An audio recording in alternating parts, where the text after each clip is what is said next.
Hi everyone, Christian Bonadio here again, and thanks for tuning in to this week's mini episode of Built Different. For those that have tuned in over the last few weeks, you'll know that in between our conversation with leaders across the Australian sport, entertainment and corporate landscape, I jump in here with a shorter version of Built Different, where we touch on some topics and themes that have come across the talent market and what implications they may have for you as a business leader, building teams that deliver great outcomes. And before we jump into some of the themes that have stood out over the last few weeks, I wanted to just recap quickly on last week's conversation with Anthony Clarica. Having listened to it again myself, it was a really great episode in so many ways. But the thing that really stood out for me upon reviewing again was this idea of the onus that goes on us as individuals,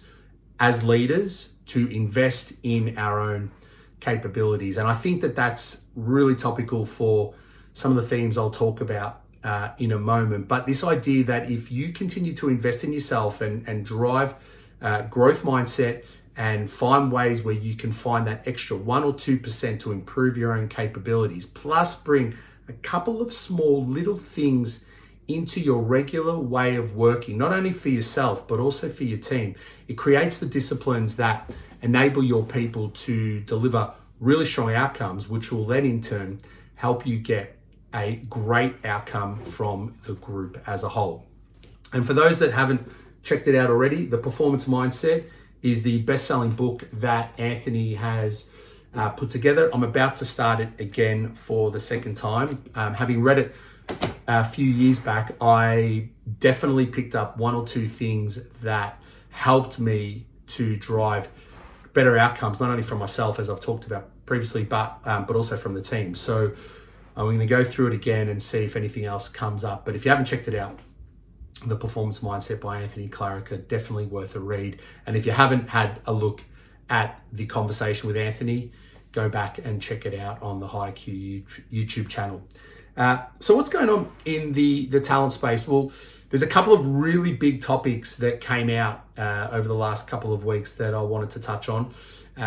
Not new topics by any stretch of the imagination, but have been ignited again because of some major moves across their respective spaces. So the first one is the working from home debate. And for those of you in Victoria, you will be familiar with what's happening. The Victorian state government is about to introduce and legislate that for knowledge workers, working from home will be law from September this year and in the lead up to the November state election.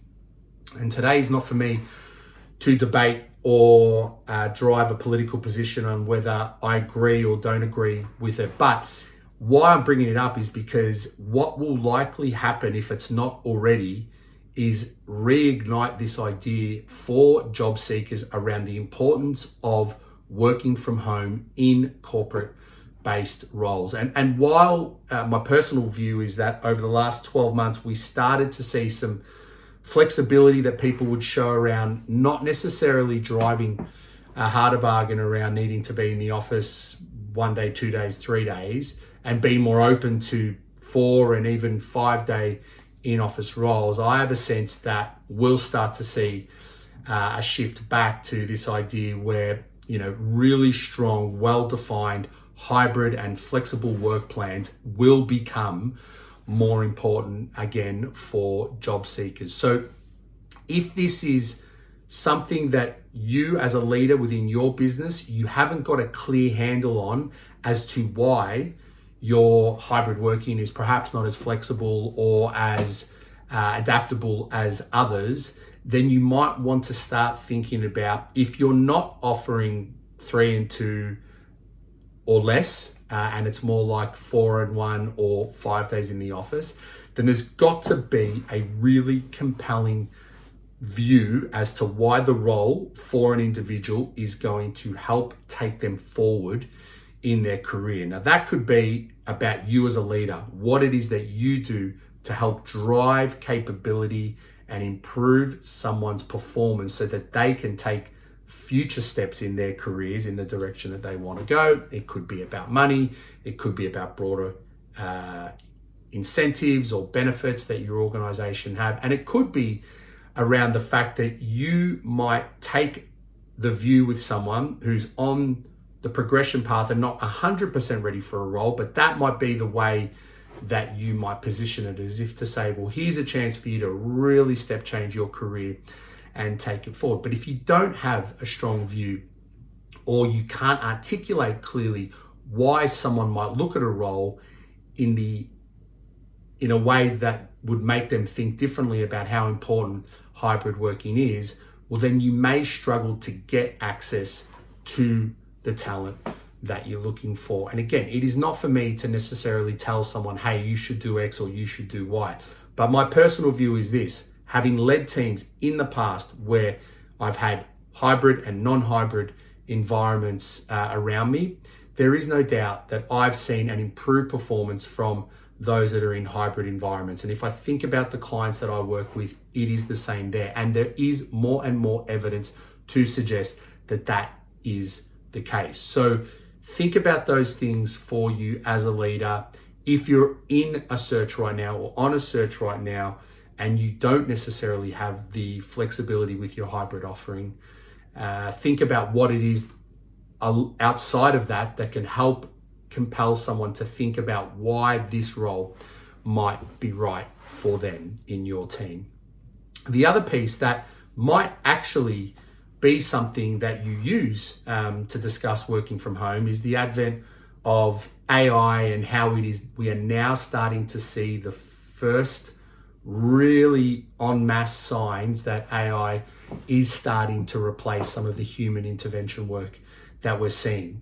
If you haven't been following the media, Block, the owners of Afterpay, announced that they overnight reduced their workforce by 40%, which had significant implications for employees here in Australia.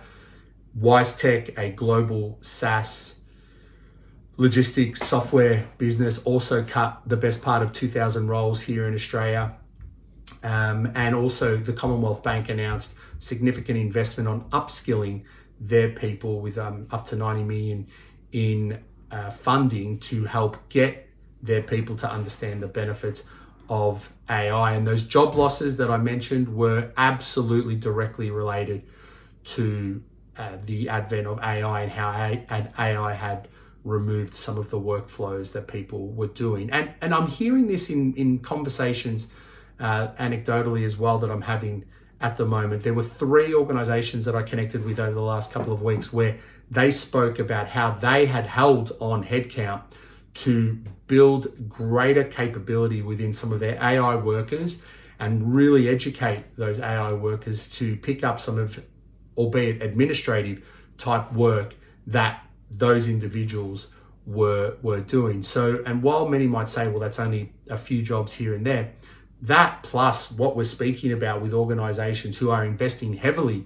in their AI technologies shows you that organizations who aren't necessarily able to deliver the same level of productivity that they would hope are now starting to see a return on the AI investment. So if you're a job seeker and you haven't thought about how it is that you're articulating what it is in your world that you've been doing to understand how AI can help make you more effective, more efficient, more productive, then you need to think about that as part of your narrative in your job search. But as a business leader as well, you need to start thinking about your AI readiness and not only your ability to understand the technology in the context of your environment, your team, your business, but also how you start to define and leverage the right EQ to know what type of roles can go towards AI and technology and what type of work and value-based work, critically assessed work and nuanced work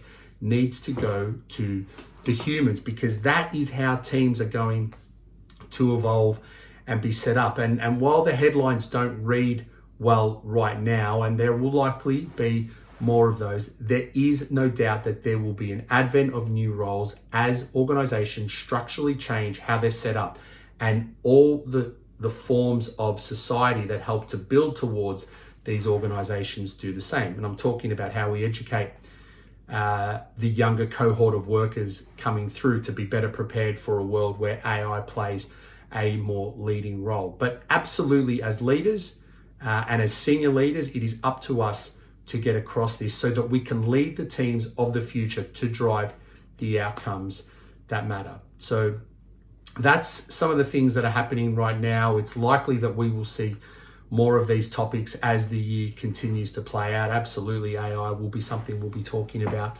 for a considerable period of time. But that is it for this mini episode of Built Different. I hope you found some of that information useful. If you haven't already, please subscribe to the HireQ YouTube channel so you can get your next episode, our next conversation here. You can obviously get these wherever you get all of your best podcasts. Please follow HireQ on across all of our socials. And for those that are looking forward to next week, because I know I am, we've got a great conversation with a really interesting woman who has led teams across global fashion brands like Selfridges and Debenhams, as well as local teams here with Cotton On, Country Road Group, and Maya, to help build great commercial teams to drive better impact and performance. We talk a lot about how she has brought a lot of care into the organizations that she's been a part of to help drive performance up. Care for the individual, but also care for what it is that the organization is going for, and how care doesn't necessarily mean you need to compromise on performance. It absolutely was one of my favorite conversations of this first series so far, so please check it out. But for now, any questions, please reach out to me. Really hope you're enjoying the Built Different series, and look forward to seeing you next week.